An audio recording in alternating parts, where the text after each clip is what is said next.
Have you ever felt like the very thing that makes you, your ability to think deeply, is also what makes you feel most alone? We're taught to see high intelligence as a kind of superpower, a golden ticket to a life of achievement. But what if it's also a source of quiet pain? For so many of the most brilliant people, their gift is a hidden source of deep loneliness, and a mind that simply won't shut off. It's a paradox that we rarely talk about. The idea that the very engine that makes you brilliant might also be the engine that runs you into the ground. We have this caricature of the tortured genius, or the lone visionary. But beneath that stereotype lies a truth many feel every day. The philosopher, Ernest Hemingway, once wrote, "Happiness in intelligent people is the rarest thing I know." But why does this happen? Shouldn't the people best equipped to solve life's problems be the happiest? It seems the answer is far more complicated.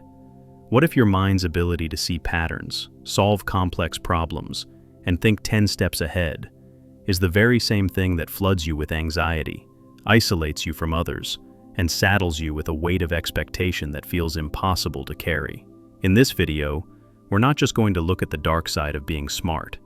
We're going to dissect the profound social and psychological costs that come with it. We're going to ask the difficult question: is the gift worth the pain? For anyone who has ever felt like their own mind is both their greatest asset and their worst enemy, this is for you. Let's begin with the most immediate and relentless cost, the pain of a mind that never stops. For a highly intelligent person, the mind is rarely a quiet place. It's a non-stop engine of analysis, observation, and simulation. A simple decision can bloom into a flowchart of potential outcomes and consequences. While others might just act, the overthinker is already modeling the response, the likely counter-response, and the long-term implications, all in a fraction of a second. It's like you're trying to play chess, in a world where everyone else is playing checkers. This isn't just being thoughtful, you know? It's what psychologists call rumination, a tendency to chew on thoughts and worries long after they've passed. It's mentally exhausting. You might find yourself replaying a conversation from days ago, wondering if you missed a social cue, or if you came across the wrong way. Your past becomes an evidence locker for your current anxieties, and this isn't a choice. Research from places like the Georgia Institute of Technology suggests that people with highly efficient brains might actually have too much brain capacity for their minds, to just not wander. Your intellect is designed for complex problem solving, and it doesn't just switch off for everyday life.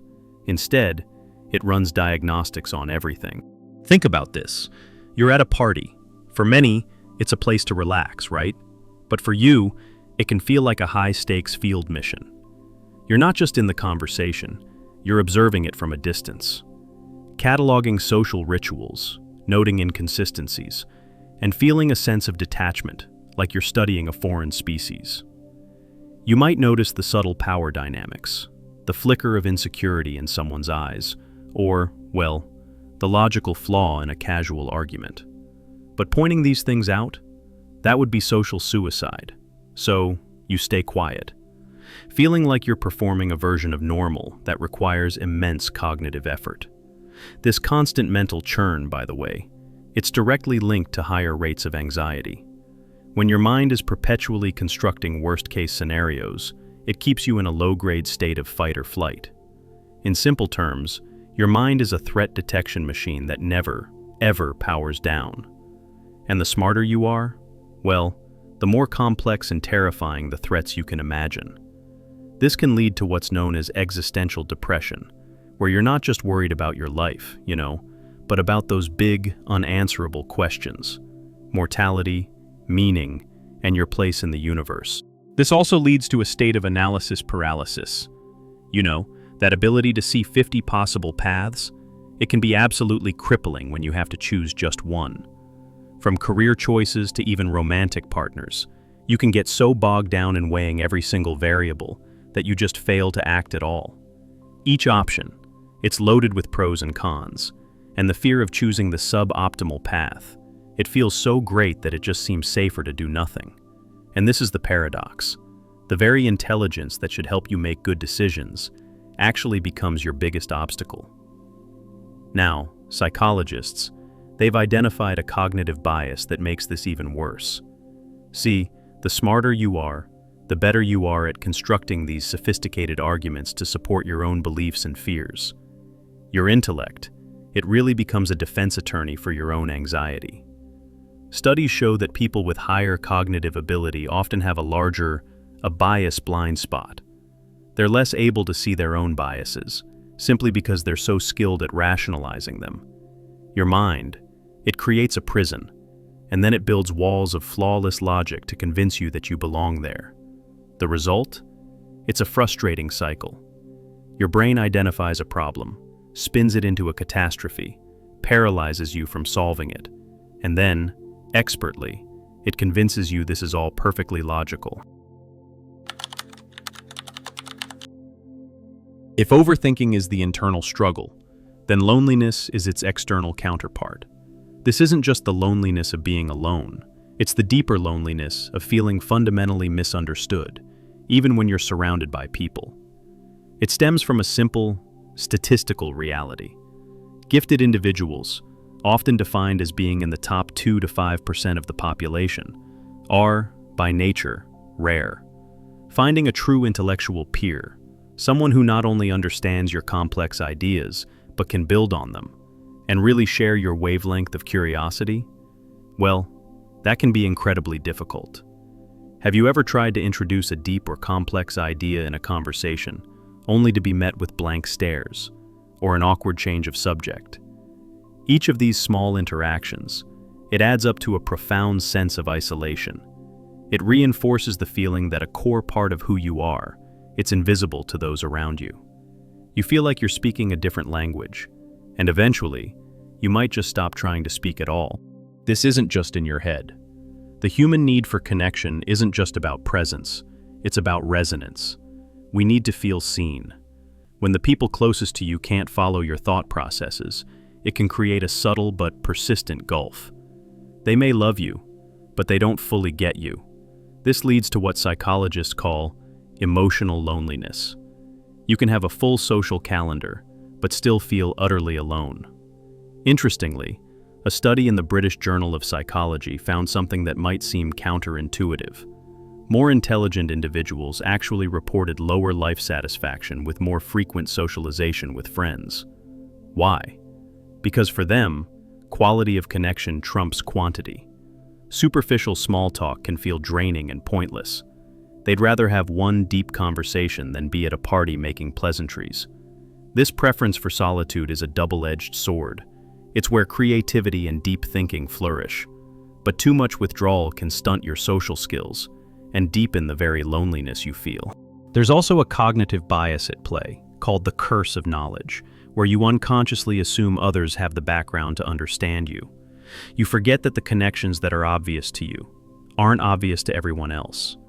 The result, once again, is a communication breakdown, and that feeling of being on a different page from the rest of the world. This often starts in childhood. Gifted children frequently feel out of sync with their peers. They might be labeled a know-it-all for sharing what they're passionate about. These early experiences teach a powerful lesson. To fit in, you might have to hide your intelligence. This habit of masking can continue into adulthood, leading to a constant, low-level feeling of being an imposter in your own life. You're never fully yourself, and the loneliness that comes from that, well, it's perhaps the most profound of all. The third hidden cost is the crushing weight of expectation. This pressure, it comes from everywhere, from parents and teachers, from society's myths about genius, and most punishingly, from yourself. If you're labeled smart at a young age, you're handed a script for your life. You're expected to excel. That label, meant as a compliment, can quickly start to feel like a cage. This pressure, it's compounded by the cultural myth of the lone genius. We're told stories of figures like Newton or Musk, often portrayed as singular visionaries who changed the world alone. This narrative is not only largely false, because, well, most breakthroughs actually come from collaboration, but it also creates an impossible standard. It suggests that if you're truly intelligent, you shouldn't need help. However, The most relentless source of pressure is almost always internal.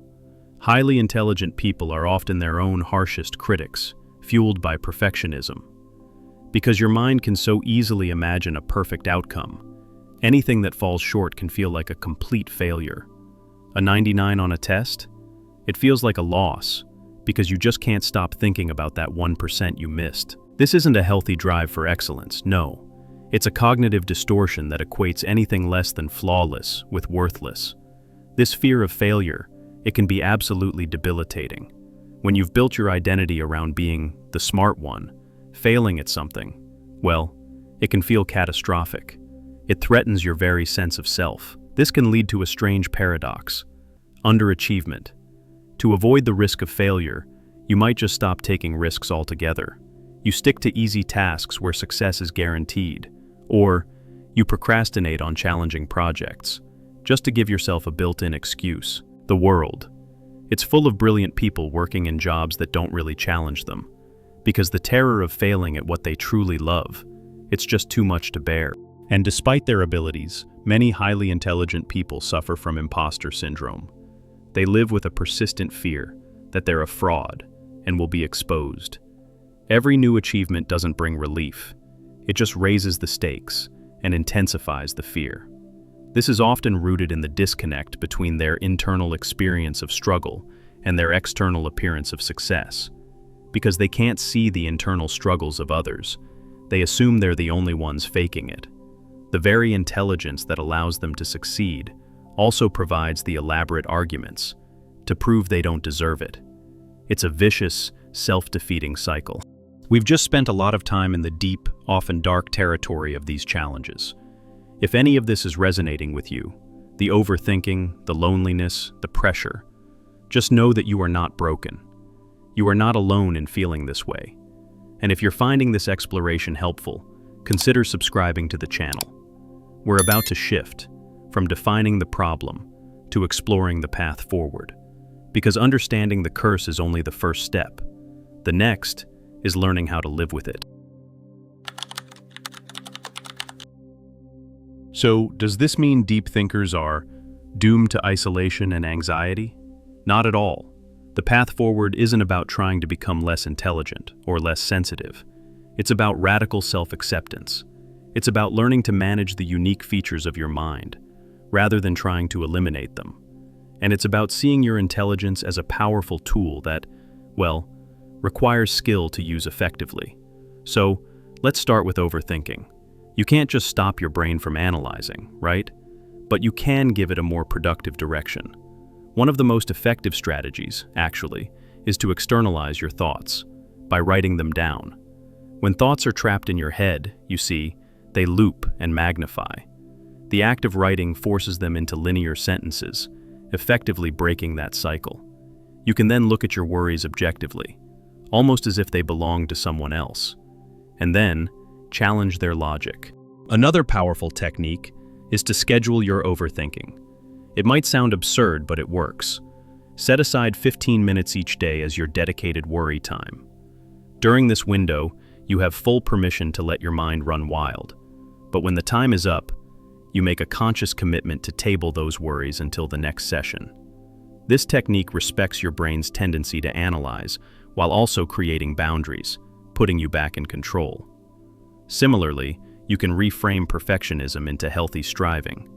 Healthy striving is process-oriented, not outcome-oriented.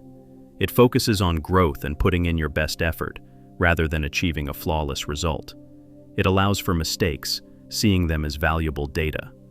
Adopt a beta testing mindset for your life. Instead of waiting for the perfect version, release version 1.0, then gather feedback and iterate. This short-circuits analysis paralysis. Most importantly, you must actively challenge the myth of the lone genius. Real innovation is born from collaboration. A truly intelligent person knows the limits of their own knowledge. Start practicing the 3 most powerful words an intelligent person can say. I don't know. It's not a confession of inadequacy. It's an invitation for others to share their perspectives. Finally, embrace your emotional landscape. If you're emotionally intense and sensitive, don't see it as a flaw.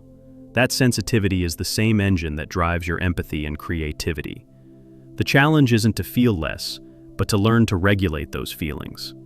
Practices like mindfulness meditation, well, they teach you to observe your thoughts and emotions without judgment. It creates a space between you and your feelings, allowing you to experience them without being consumed by them. But what can we do about the loneliness? This requires a proactive approach. You have to actively seek out your tribe, the people who share your intellectual curiosity and can engage with you on a level that feels authentic. This doesn't mean you ditch your existing friends. It means you supplement your social life. In the modern era, the internet is your most powerful tool. Look for online communities built around your specific, niche interests. Subreddits, Discord servers, or forums dedicated to topics you're passionate about. In these spaces, your depth of knowledge isn't a social liability, it's a social currency. Beyond the internet, look for real-world groups where deep engagement is the norm. University lectures, book clubs, or workshops. You know, connection is built on shared passion. However, you also have to learn how to bridge that gap with people who aren't in your tribe. This requires developing the skill of being a translator. Think of great science communicators, like Carl Sagan. They don't dumb down ideas. They actually elevate their audience by making complexity accessible and exciting. As Einstein put it, if you can't explain it simply, you don't understand it well enough.